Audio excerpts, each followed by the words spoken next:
Алабукадагы мал базар.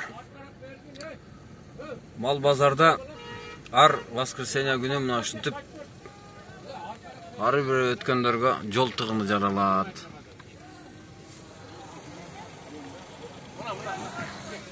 Ушул маселени чечиш керек. Жетекчилер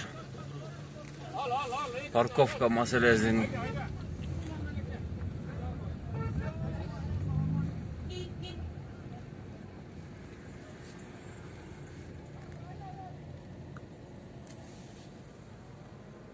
экинчи катарга коюп алышкан бул жерде.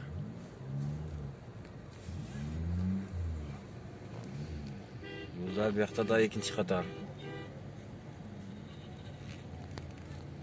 Машиналар бир эле катар менен жүрүп, встречный келген учурда бирөөсү аркага кетип коюп беришке туура келет.